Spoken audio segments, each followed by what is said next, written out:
Hey everybody, welcome to Spooky AF. I'm your host Suz, and I'm joined here by my co-host Rob. Rob, how are you doing on this bank holiday weekend? I am very good. I have become the whitest person I can possibly be in that I have recently just purchased a pair of Birkenstocks. So I've completed the transition to white man in his 30s. Rob. Yeah. What? I know. I mean, I've heard they're comfortable. They're mad comfortable. I was not convinced at all by them, but my wife for literally years now has been like, you need to get a pair of Birkenstocks, because anyone that knows me knows that I hate wearing shoes. Like, I'm basically perpetually wearing flip-flops, except for when I'm in work and stuff. Yeah, you are. So, but my wife was like, you need to get Birkenstocks, like not just for comfort, but also for the fact that like you're like completely destroying your feet by just wearing flip-flops all the time. Yeah, I took the plunge, got Birkenstocks, and I'm now, as I said, the whitest man I know.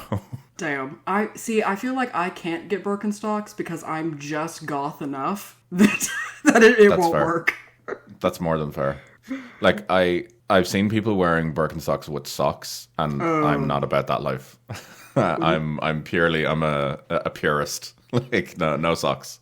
Like, Rob, I am willing to defend you on many a conspiracy theory, many a UFO thing. Like, I'll go to bat for you, but the minute I see your ass in socks and Birkenstocks, we are done. No, that's when you need to bring me out the back and put me down. Yeah, exactly. Like, something's gone terribly wrong, and I'm doing this for your own good. Yeah, tell my wife I'm going to play with the other men on the farm, like. The other men on the farm? Jesus. Yeah. Exactly. Okay. Yeah, and I'm from Texas. I can source a gun. Yeah, exactly. Yeah, so that's been my life-changing update basically at the moment. Although I've had to like trim my hair and my beard because I was starting to look a little bit like Jesus with the Birkenstocks on as well. So I was about to say, was it the shoes? Yeah. So it's been an exciting week basically in my household. Oh God, I have something that I think most like women who listen to the podcast will relate to, is that normally I don't like if any of you have ever like sourced a photo of me, I have a buzz cut and have for several years now. I normally do it on like a 2 guard all over. And I decided to be adventurous and did it with a 1, and I actually love it. And nice. So I've just been doing it with a 1, but it's really not noticeable unless like you're me. But naturally, my mother got on a FaceTime with her, and the first thing she was like, "Oh, I see your hair's even shorter now." And it was just the way she said it in such a mom way. It was like she'd be the type of person like every mother with their daughter, like look into your coffin and be like, "You wearing that?" Like.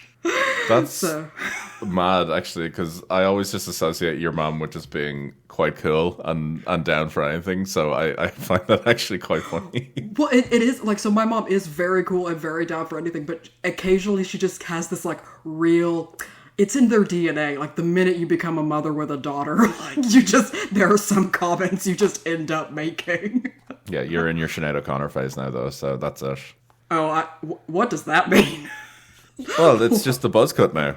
Well, yeah, but it's been the buzz cut since. No, but if you've gone like a number 1 now, you're like, that's it. You're in there. Yeah, you're in the club now. I'm properly in. Oh God. I'll get you a picture of the Pope so you can burn it as well, and you're like fully cemented in the gang then. I think that would be hilarious if they just somehow let me on SNL, don't explain who I am, and I just rip up a picture of the Pope as I sing "Nothing Compares to You" off key. Yeah, look, we can make it happen. We can. When we really start picking up some traction with the podcast. Yeah, exactly. Once we go global, that's it. Then we'll get you on SNL just for that. It'll be the end of the podcast as well, but it'll be quite nice. What a way to go! And it'll just be that gif of you sitting in the audience by yourself, like the Shia LaBeouf clapping one. Like that, and that'll be it. That'll be us forever. Unironically. One of my most favorite gifts of all time is that, so I'm quite happy to do that. Oh, I know. There's like a series of 5 gifts that I receive from you more often than I receive messages from you. Yeah. The Shia LaBeouf is one of them, and the Elmo covered the Elmo in the flames. Yeah, I was about to say it's the Elmo one. That's my most frequent used one, and I'm literally on years of using that now. And is so appropriate so often. Yeah, absolutely. Especially considering places that we used to work in together. Oh God, I know, like the actual trauma bonding we did. Yeah. No, so before I did want to mention briefly that meme or that post I sent you yesterday made me laugh so hard I thought I was gonna puke. With the one that was like, NASA, hey astronauts, you're back from the moon early. Astronauts, moon's haunted. And they're like, wait, what? Loads gun, hops back in rocket, moon's haunted. Like, it just seems perfect. like it's so good. Like. It was that one, and you sent me also one about a Bigfoot hunter and about him like huffing paint thinner, being like, I know where they are. I've seen them. Yes, he's like on day 3 of no sleep, huffing paint thinner. Yeah. Oh God, I saw one as well that I didn't send you, but it made me think about you. Was the I wish people like I want to give off the vibe that people think when they meet me, it like they define it as an encounter, like a paranormal encounter rather than a meeting. I'm there for that. Okay, should we jump? Should we like grab all the skippers and yes, please. And hop into what we're doing? So excited to hear what you have for today. It is a weird one. So it's not actually very long. Like in terms of details, there's not a lot of details, but the whole concept of it is super weird. And I've got so basically I'm gonna wrap it up with reading an Amazon book description for you. That is going to blow your mind. I genuinely can't wait. For once I've got pictures to send you. So oh, fantastic. Yeah. So here we go. I'll talk everyone through how I kind of got to this. So I wanted to do like creepy stories and myths around twins. Okay. Because I think twins are fascinating. I'm pretty sure I ate mine in the womb. Like, I love the concept of, like, creepy twins, because it combines, like, the creepy kid stuff that I love and find so terrifying with this, like, extra, like, ooh, they have their own twin language and all that jazz. So that's what I went into this going for. That checks out. That definitely checks out for you. Exactly. So I was going to do that, and I might do that in a future episode, probably. But what I caught on was a story called The GREEN Children of Woolpit. Have you come across this? Yes, I have. Okay. Do you know all about it? I'm going to be sad if you know all about it. I don't. I just know basically the high-level Spark Notes version. Okay. Well, I think I have some details to, like, flesh it out, and then we're going to get into what modern people think it was. This is phenomenal. You've completely blindsided me with this. So when you sent me a message saying how excited you are, this was not on my radar. Well, because you know me, like, you know, I'm not as much of a UFO person as you are. When I was going in for creepy twins, I was thinking like spooky, shining, paranormal side of things rather than like UFO side of things. But I mean, Here we are. So let's everyone buckle up. Let's take a journey. So the GREEN Children of Woolpit. So it's occurred people think, in the 12th century in Woolpit, which is a small village in Suffolk, in England. So the name originally recorded for the town was Whippet, W-I-P-I-T, and later Wifpeta, and it derives from the Old English Wulfpit, meaning pit for trapping wolves, quite literally. So a fun side note, between 1174 and 1180, the town was kind of under the auspices of Walter de Coutances, not sure how to pronounce that, was appointed to Woolpit, and then it says he did that until he either died or retired, which is kind of my new goal. That's what I want people to say about me when I disappear. She either died or retired. Like, we're unsure. Look, that's guy's just doing his thing. You know, he either did it so well or so terribly, and it didn't go noticed by history. So exactly, I like the idea that he was like, you know what, it's none of their fucking business. Like, so he just Irish goodbye out of there. So the village is midway between the towns of Bury St. Edmunds and Stowmarket. And in 2011, it had a population of 1,995. So we're talking really small. Like, that's fewer people than the, like, village in the Highlands where my husband's family is from. Damn. So, that's mad impressive. Yeah, exactly. So, like, it's tiny. So it was during this event occurred during the reign of Saint Stephen, which that people reports say kind of between 1135 they think and 1154. And this period I also saw described as the anarchy in England, which is kind of metal. Love it, absolutely love it. That they could do with a bit of anarchy. To be fair, like it's been a while. Yeah. Oh yeah, for sure. Like, wouldn't it be fun to like? Oh, I'm living in the second anarchy age. Like this is some mad shit. Although to be fair, like with the way the royal family is at the moment, with Charles's painting looking like a Dark Souls boss, and I heard something was like he's using like natural medicine or something to try to cure his cancer or something at the moment. Oh, People no. are like, this is the closest we've ever been to like 17th century England and France in quite a while. Oh my, do you think he's like, he's just sitting in bed covered in leeches, like, oh, the humors are being drained? Yeah. He definitely strikes me as that sort of person. Amazing. You know, it's just giving fodder to the people who like watch a lot of Doctor Who and are like, you know what? Maybe the royal family are werewolves. 100%. It just gives them the ammunition that they really need. Like, and you know what? I'm not mad at it. no, absolutely not. It's harmless until it isn't. It's harmless until the full moon.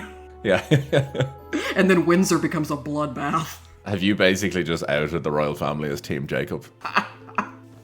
I think they'd be more insulted about the fact that I associated them with Twilight than with lycanthropy. Yeah. Which wouldn't be wrong. That's fair. Yeah, more than fair.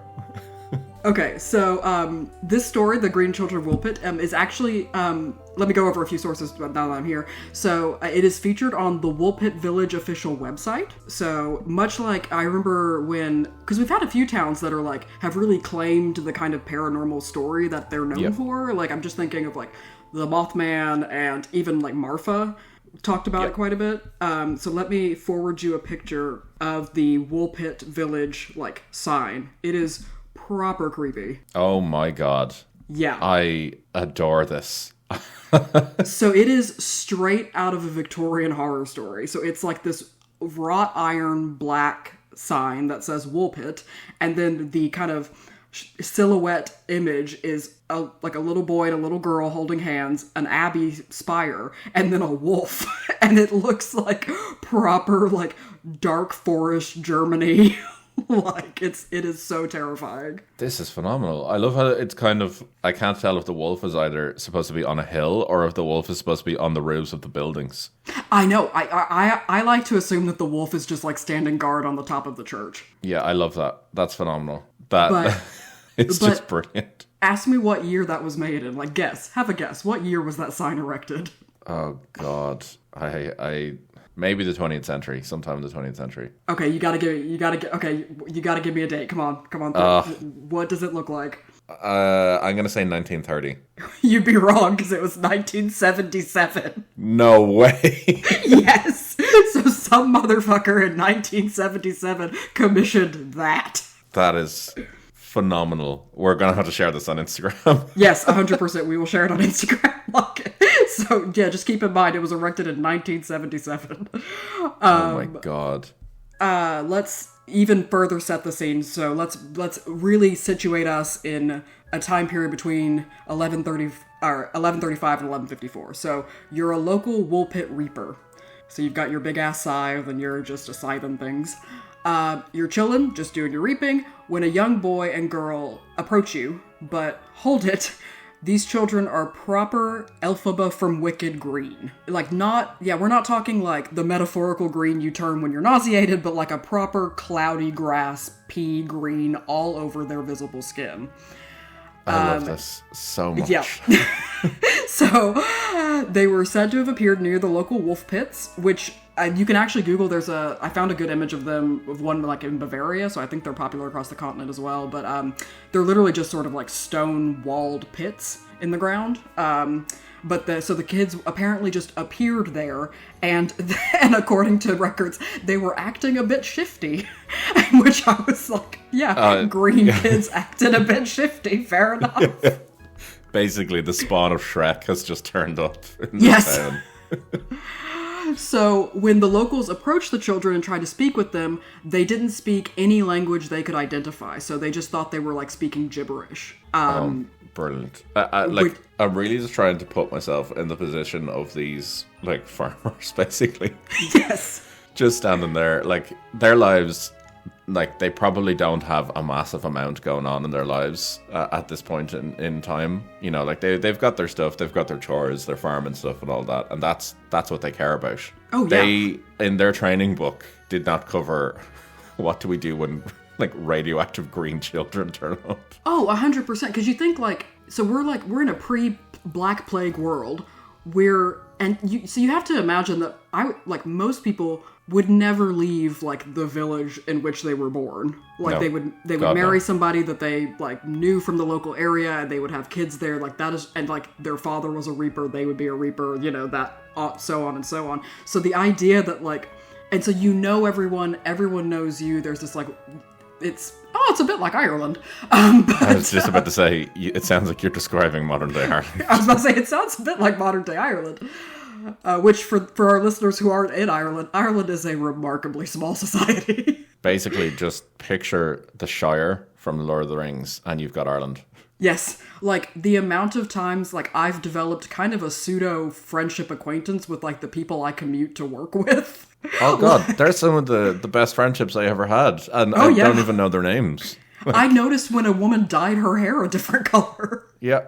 I was like, ooh, before COVID you were blonde and now you're brunette. Look, you go, girl. And then I was like, we live in a major European capital city. Look, this is just how it is. I would run into the same people on the train every day, and you get to a point where like you recognize each other, and then when you see them in the carriage that you're going into, you know you're good. Yep. 100%. Yes. Do you remember that dude? That dude we used to fight at Pierce Station? Because we'd wait for our train going out our direction, and we would try and get like the 4-seater, but like he would always be like right next to us. Yep. For years. And that's the thing. You also develop commuting enemies. Yes, I was going to say, he was more of an arch nemesis. Yeah, I do remember him. I weirdly enough, he pops into my head at least a few times a year. Like, how's he doing? Yeah, and no, I used to cherish those times. So. Oh God.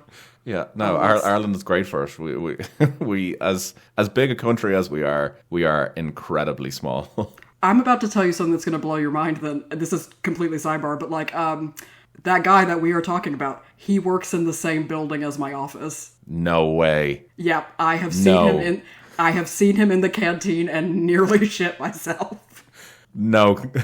Oh yeah, I'll tell you where he works after we get off the podcast, after we get off the air. But like, yeah, like I saw him and I was like, it's like when you see someone out of context and it really jars you. Does he take up a full bench and work as well? Oh God, like he still has no light behind his eyes. Well, yeah, fair.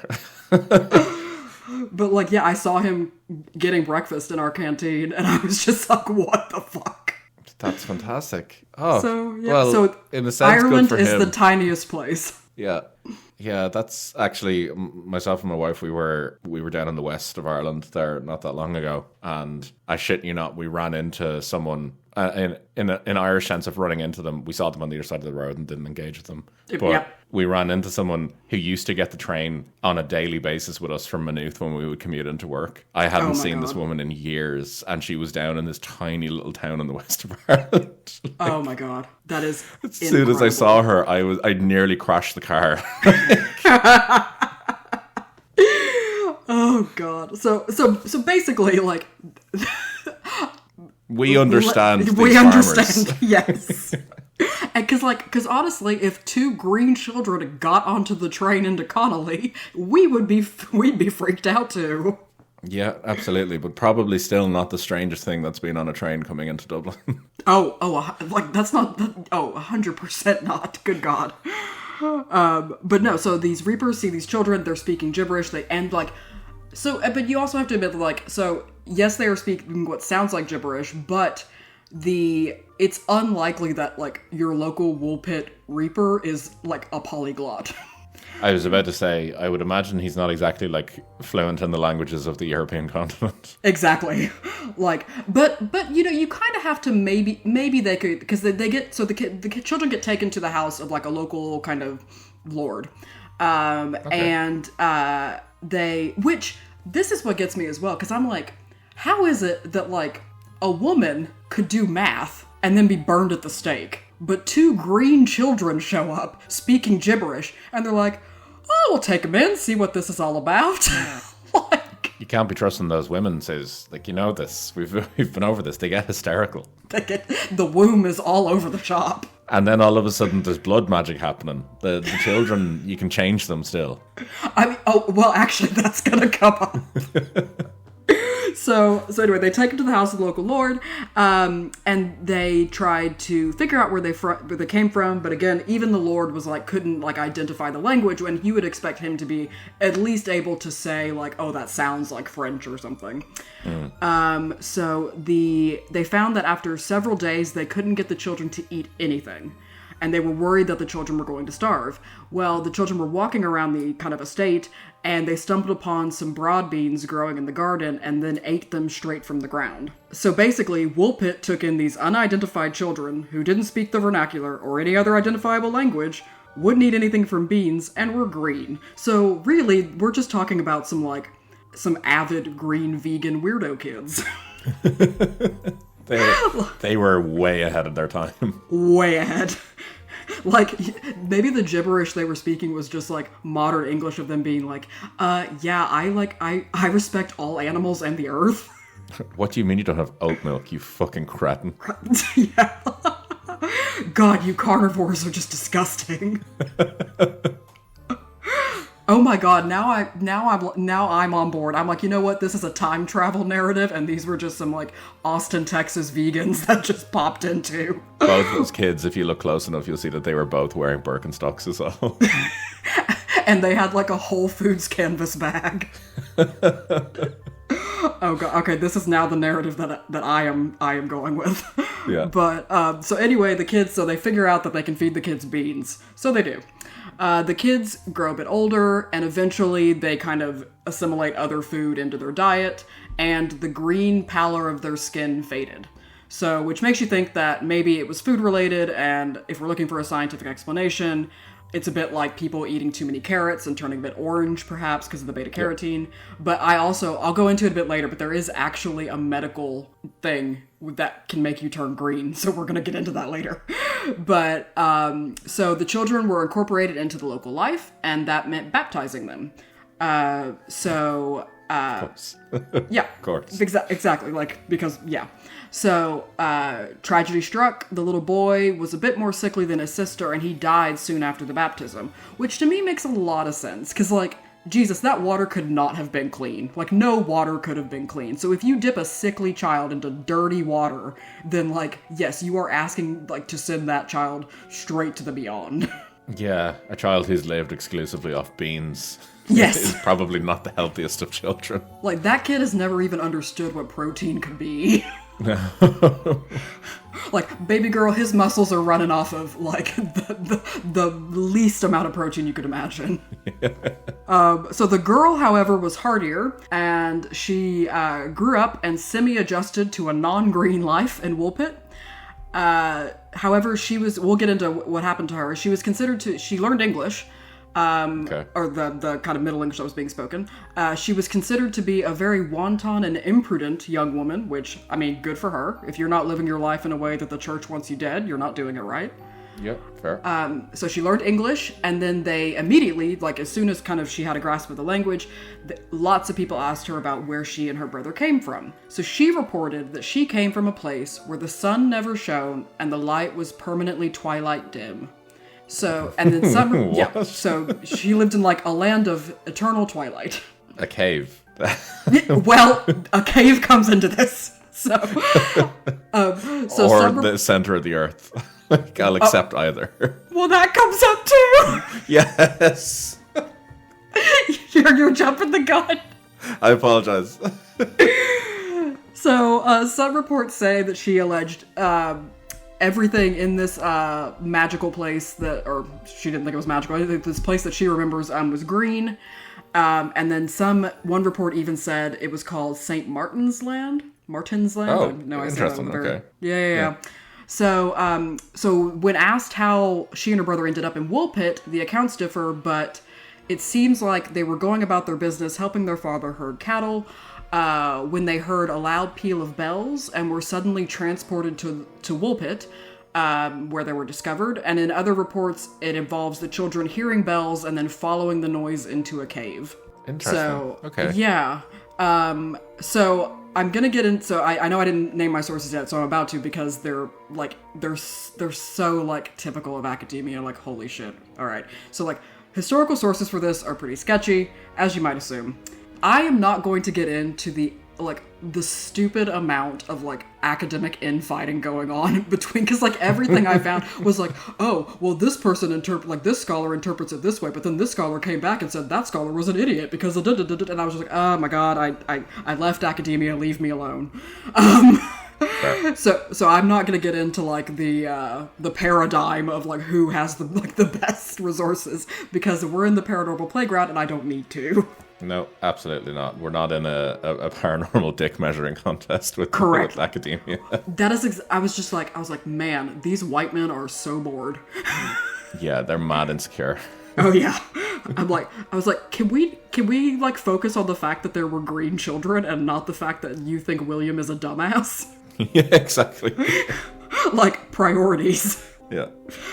So the tale first shows up as early as 1189, and seems to then be kind of rediscovered and talked about more in the mid-19th century, with kind of the only reference really in between those times being around the late 1500s.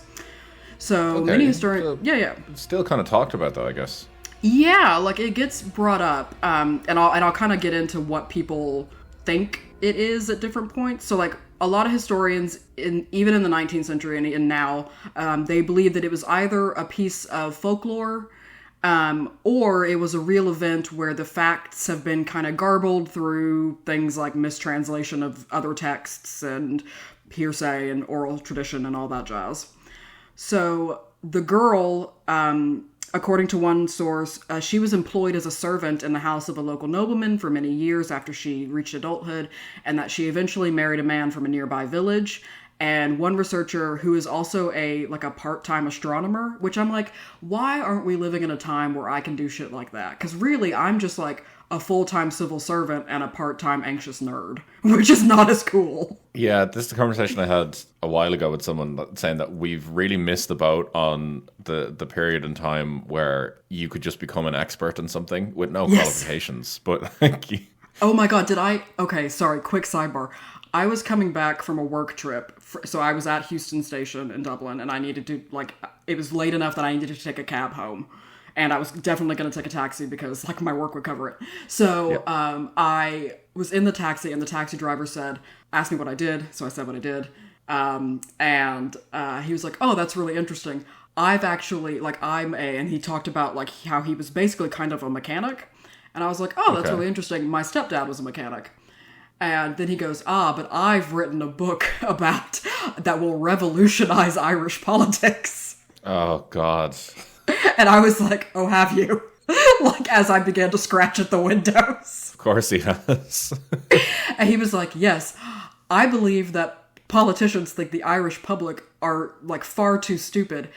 I'm a conservative and I believe in direct democracy. And I was like, oh, God, I don't want to be here right now. Oh, wow. So then he started going, anyway, he went into Brexit and a bunch of other shit and his weird views on it. He was like, my book will probably never see the light of day, but my children have read it. Oh, Jesus. So sorry, I just had that memory of it. I was literally like, maybe just let me off here and I'll figure out how to get home. Yeah, I'm good actually, thanks. I will walk in the dark, excuse me. I will walk through some shady ass neighborhoods if you will just let me out of this cab. Jesus. That's, Yeah. So anyway, sorry. Okay. So, the researcher, who is a part-time astronomer, concluded that the girl was given the name Agnes. So we can refer to her as Agnes now. So scholars have attributed different things to the account. The most interesting to me is that the children may be a type of psychopomp of the period as symbols of death, especially as they only ate beans, which were kind of often beans have been used as a motif as kind of the food of the dead, which is interesting because I didn't know that. No. I wouldn't associate, like, I mean, I guess, like, if you're gonna think about, like, who's eating the most beans, and you're like, well, vegans. True. And by the way, I've got nothing against vegans. I'm not one. But... Yeah, you're really going down a road against vegans today, and I'm all for it. Like, this is a war that you've started. I do feel bad, though, because people at work, like, when they do work, like, food stuff, and they're like, asking people's diets, and they always look at me. I don't know if it's because of, like, the way I look or whatever, but they're always like, oh, Suz, are you a vegan? And I'm like, I grew up in Texas. Like, you give off blue-haired girl energy. Is that basically I do. what you're saying? I do. They're like, your multiple facial piercings and visible tattoos suggest that you might be a bit alt. You look like you have really strong opinions on the type of milk that's going to be in your coffee. Yeah, and I'm like, I think you'll find that my friend Rob sends me, like, erotic videos of the brisket he's cooking. like behave. I'll take the meat option. Yeah.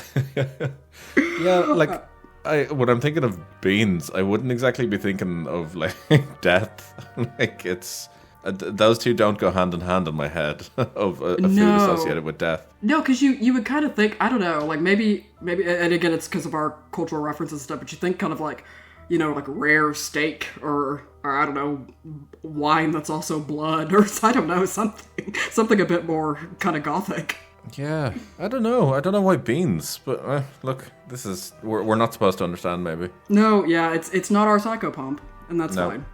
Sorry, I just said that like in such like a PC, like, you know what? We don't have to understand that, and that's fine. Yeah. It's not our psychopomp. Jesus Christ. Oh God, alright. So okay. Become, the life we've chosen. This is the life we've chosen. Okay, so the event, there's an explanation by a researcher who in the late 1990s posited that the children were actually children of Flemish immigrants who had settled in a nearby village called Fornham St. Martin, which is north of Woolpit. So the researcher claims that, like, his argument is that the village, the Fornham St. Martin, was the site of the Battle of Fornham, during the, like a kind of a civil war that was going on in the period between King Henry II and his son. And he concludes that the children may have fled that village and wandered into Woolpit speaking Flemish, and in Flemish clothing, which would have like kind of explained the not understanding the local language and looking a bit strange. But then people are like, well, why were they green? And he says they were green because they were caused by hypochromic anemia, which is a generic term for any type of anemia in which red blood cells are paler than normal. It's also historically known as chlorosis or green sickness because of the distinct skin tinge sometimes present in patients. So it can make you green. But how did that happen, though? Oh, sorry. Yeah, so it's because of... sorry, I should have said... It's just every Flemish person at this point was just green. So it's basically like a type of malnourishment. Okay, so they fled a battle. Yep. Turned up in this town. Yep. And through malnourishment turned green. Yep. Okay. But then they... Right, okay. So they must have a lot of broad beans then in where they're from if they're immediately like, yes. Yes. Good hearty Flemish food right there. Well, that's what I'm like, were people down in the Netherlands just not eating anything but beans? No. Maybe that's why they're all so tall. Because of the beanstalk? Yeah. Yeah, maybe. But yeah, so that is one potential historical argument. My favorite, though, is that because of the way it was worded, just quickly, my sources include a very good Wikipedia article, the City of Woolpit Village, or the Village of Woolpit website, a historic UK article on this, a Snopes.com article that has an incredible picture I'm going to send you, allthat'sinteresting.com, a BBC podcast, which we're going to get into because it is batshit, and then again an amazing Amazon book review that I'll get into in a moment. But anyway, so my favorite explanation is that the scholar proposed that the story is about racial difference, and it allowed the writers who recorded the story to obliquely describe the Welsh. Oh. So. Well. So he was making he was drawing the conclusion that basically the story is kind of a metaphor for England having overtaken the indigenous or like tribes Anglo-Saxons or taking people. over Yeah. But I just think it was hilarious that he was like, green children. They're talking about the Welsh. Must be the Welsh. Welsh. Yeah, I was like, I've been to Wales and I do not remember green children. No, absolutely not. But look, maybe we've not explored Wales enough, so... I mean, that could be part of our paranormal world tour. Like, we'll just walk around Wales looking at children. Like, that one's white again. Like, yeah. Must have to go to rural Wales to find the green ones. Cardiff was disappointing. Yeah, we need to go to the valleys. Yeah, oh God. So describe the Welsh. Now, I've also, so in the media, this has come up several times, and it's inspired several different novels throughout the late 19th and early 20th centuries. Most of them kind of fantasy novels, which makes sense. I even spent a decent part of this morning listening to the dreamy, atmospheric electropop of The Green Children, which is a musical duo of a Norwegian woman and a young man from the UK. Who are there's inspired. A lot to unpack in that sentence that you just dropped on me there. So if listeners, I always say readers, if listeners want to have a listen to their music, they are under TGC on Spotify, which stands for The Green Children, and yeah, they're just out there pumping out electropop named after the Green Children. So good for them. Good for them. Yeah. They have their niche and they're staying in it. I respect that. Like, I appreciate committing to a really obscure, reference. Yeah, that, to be fair, as the references go, that's mad obscure. Also the fact that they're also called TGC, so people are like, what the fuck does that even mean? It's further abstracted. Yeah. So, as you can imagine, people have taken this story in more modern times and run with it in UFO circles. So now we're getting I'd be into... disappointed if they didn't. Now we're getting into some shit that I could probably do a whole episode on and maybe will do in the future, but we're just going to touch on it now. So, I mean, obviously, you can guess that there's, little green men, that's kind of very alien. Little green children connections have been drawn. So I'm about to send you a Twitter post that was on one of the websites that I looked at that is incredible, and we're going to talk about it. Fantastic. So did you just get that? Oh my. So for the listeners, and we'll have to post this as well on our Instagram, the picture, it's a Twitter post, and so the picture is of what's kind of like a Victorian style illustration of two children who they've photoshopped to be Shrek green. Yeah, they basically just got the filters, the shaders, and just put it to the extreme end of the green. I mean, I appreciate that they also, did the little girl's, that little strip of, her sternum you can see through her little dress. Yeah, such an unnecessary detail that they... Yeah, exactly. And they did the little boy's hand. Yeah. Okay, so let's get into what the text of the tweet says. So it says, at 11:50, two children with green skin were found in Woolpit, Suffolk. They spoke an unknown language. When eventually educated English, the girl, who we now know as Agnes, remembered that they came from a place that was always lit by twilight, and some suggest that this was Agartha, or Inner Earth. And that was where there you I have thought... It, stuff. Well, I was like, firstly I was like, no, but then I was like, I want to know more. Yeah. Well, look, there you go. They've given you the explanation, case closed. Yeah. So have you... So, I know you because you are my friend for several years now. I know you've heard of the Inner Earth, or the Hollow Earth theory. Yes, I have. Yeah. Have you ever heard specifically of Agartha? I have, and the reason why I have is not a pleasant reason. What does that mean? So, I have heard of it, and I've mentioned once or twice in the podcast before that I have an archaeology degree, and that's a lovely thing to have. Unfortunately, though, during my undergrad, I got to know someone who, after I talked to him for a little bit, he seemed like a pretty cool guy to begin with. The more I talked to him, though, I realized that he was quite strange. And then the more I talked to him further, he told me that he believed in kind of like alternative history. And I was like, oh no. Okay, what does that mean? Because, I was like 18 at the time.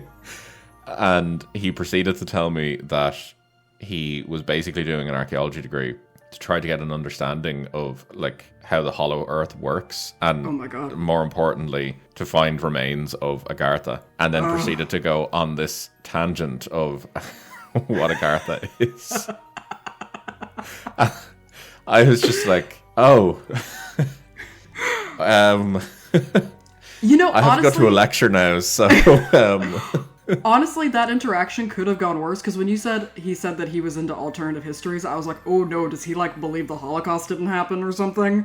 Like that, it could have been worse. He had some fairly questionable views about other things as well. Oh no, okay, damn it. I thought like maybe he's just whimsical and weird, but yeah, like he was a strange dude. Like I really had to like reevaluate how I approached and talked to people at that point, because I was like, he seemed fairly chill initially, so I was like, oh, this could be a potential, friend for the next few years in college. I must have missed some warning signs or gave off some sort of weird vibe that he felt comfortable enough to share these views with me.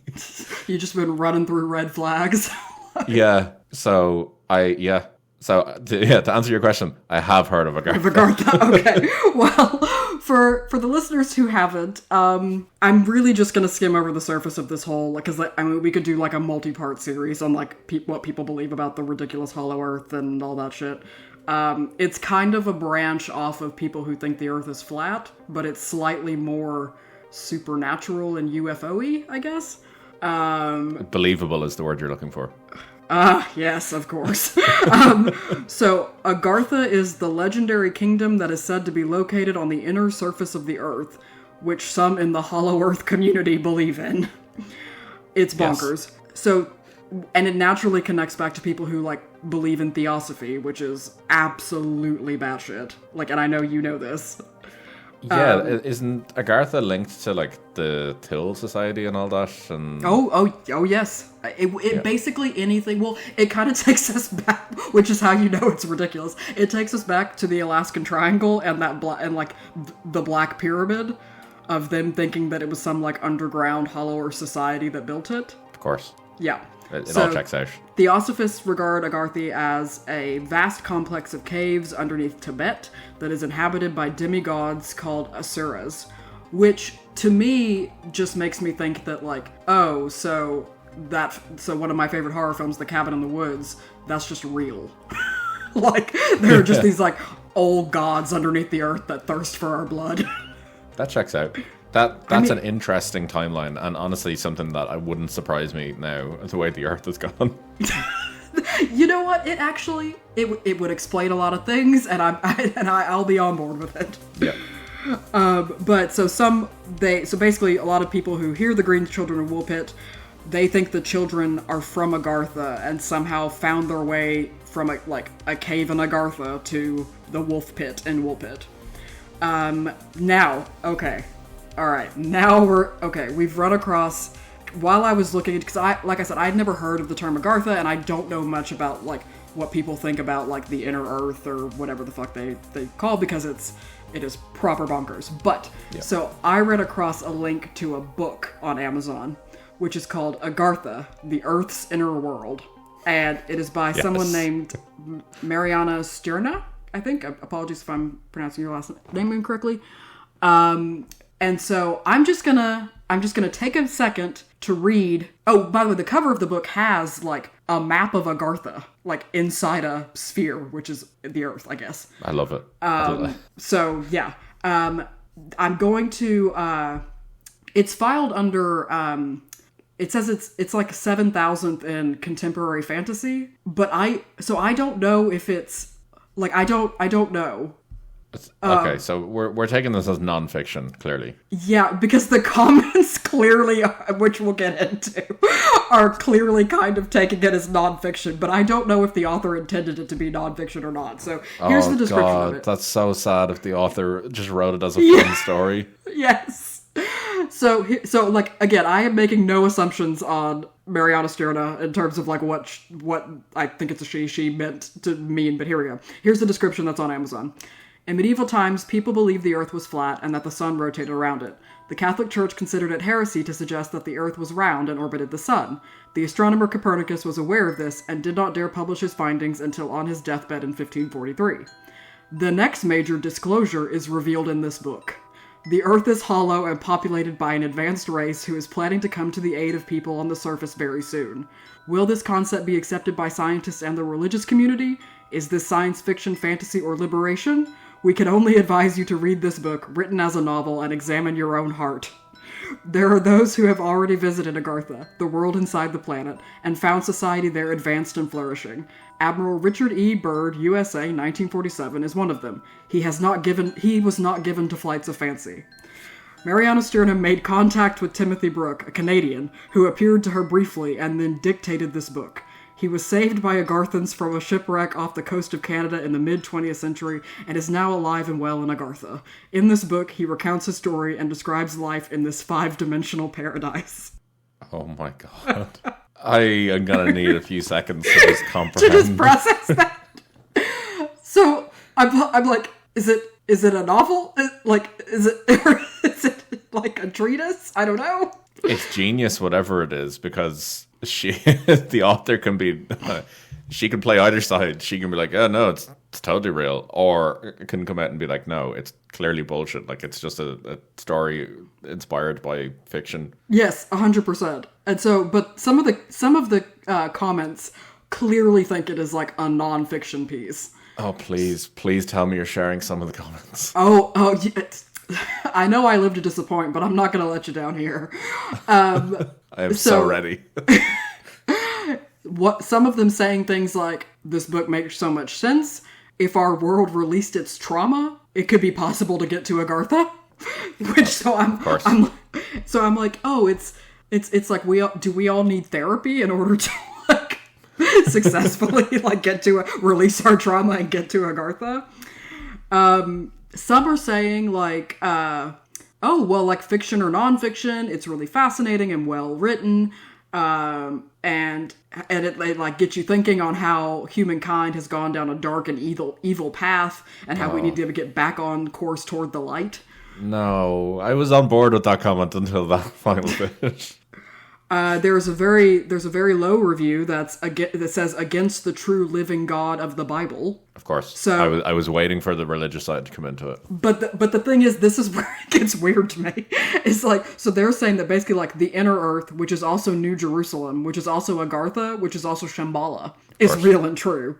But the author of this is not being true, and that there are multiple. So like they're saying that like it's real, but she's not reporting it properly. Don't put your fake gods in our inner earth. Yes.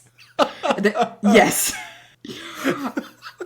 Like, and they draw attention to like scripture that talks in great depth about the hollow earth. That is a scalding hot take if ever Yes. I've heard one. Yep. And they even say, like, it ends with saying, like, the book started out strong, but then, like, disregards scripture and turns into full-on New Age material. I love how there's infighting over who owns the hollow earth and what gods live in it. And then there's some that are just, like, 1 star, and somebody called it twaddle. Of course. Yeah. Beautiful.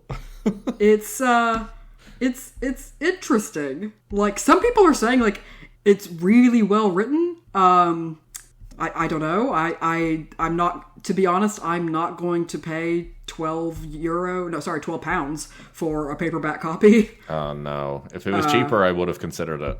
Just to go on the shelf for us. Yeah, absolutely. I would have literally gotten it just to have and put it up on a wall somewhere. So the final thing I have to share with you is there is a podcast episode you can listen to on the BBC, Radio 4, And it's on the Green Children of Woolpit, and I was like, oh, it's like must be like they'll get a historian or something on to talk about, you know, the kind of factual and then like the folklore stuff and all that jazz, right? No. So it's the description of the podcast is it seems like it's a series of like kind of, it's called the Fanthorpe Investigations, but it is done by a priest and paranormal investigator, Lionel Fanthorpe. Relates a story from the world of the strange and unexplained. So if you want to listen to like a paranormally inclined priest talk about the Green Children of Woolpit, it is available. It came out in it was first broadcast in 2013. So and the other episodes I think in this series include the Croglan Grange Vampire and the Catacomb Phenomenon. So hey, interesting. Yeah, I'm gonna have to maybe check that out, because BBC Radio 4 actually do some phenomenal podcasts. Yeah, they do. I'll have to check that out. Yeah, for sure. So that kind of wraps up my brief and hopefully interesting dive into the Green Children of Woolpit. Fun story. Absolutely, like, naturally people on the internet have taken it to places. But, so, like, I would be interested to hear what you think. Like, folklore, aliens, whatever. Like, what do you think? Firstly, thank you. I knew you'd like that one. You have thoughts. I was like, I knew you'd like that one. I love that. That was bananas. I was not at all expecting the the swift turn to the Hollow Earth theory, so that was great crack. Yeah. Oh, yeah. Well, because I was like, all right, it makes sense. Like, they're green, and, like, often aliens are depicted as being green. But then the minute they were like, they emerged from the Hollow Earth, I was like, oh, we're doing this. Yeah, I'm disappointed it wasn't more just, like, straight up, they crash landed their UFO, and that was it. So I got to give them, some credit for not going down that route, but I'm disappointed at the same time. And I'm also like, I think it's hilarious that they were like, they were speaking absolute gibberish, and then so then a historian was like, Dutch. I was literally just about to say, it's like, they're speaking gibberish, it must be French. Yeah. I love this. I thought it was great. I think it's probably the most believable theory, in that they were just malnourished children who, maybe escaped a battle or, I don't know, a shipwreck or something. Oh, yeah. Yeah, for sure. But I think my favorite theory, though, is probably the emerging from a cave, because that's just the funnest one. Oh, 100%. Like, the fact that they just, like, well, and then also this idea of, like, a Twilight Land. I don't know, it strikes me, it's kind of like very Legend of Zelda-y. Yeah, exactly. And as you said as well, is that they heard bells, and then all of a sudden they were just, like, fucking teleported or something to this area. Paranormal Pavlov. Yeah, I love it. I'm all there for it. I would like to know what happened to the girl, because you were saying that she lived. Yeah, so it seemed like she was a servant for several years, according to some accounts, and then one account said she... And again, I didn't get into it because, like, there was a lot of infighting with the scholars about what was real and what wasn't that I didn't care about. But then one was, like, she married a dude from a nearby village, and then I think that's kind of it. They were like, and then, like, she went by Agnes, and that's what the name she was baptized under, and then she just kind of lived her life right nearby. So fair enough. Fair play to her. She got her life out of it. I feel sorry for her brother, but, it reminds me a little bit... Living on a diet of beans it's going to do it to you. Oh, God. Well, it reminds me a little bit of back when I did The Witches of Belvoir, and there was that one woman that, like, there was the story that, like, maybe she escaped and then just, like, went out and lived her life. Yeah. And, like, had 3 children and then, like, fucked off the earth and stuff. So I was like, maybe Agnes did something like that. Had 3 children. They lived exclusively off beans. Yes. No, that's great. Thank you very much for that. I've loved this. This has been a fun, really fun episode, actually. I'm all here for the Green Children. Excellent. So I guess that wraps us up for this week. I don't know when this one will come out. It'll probably be after my birthday, which is upcoming, which I'm not excited about, to be honest. But because it's just another nail in the coffin of my youth.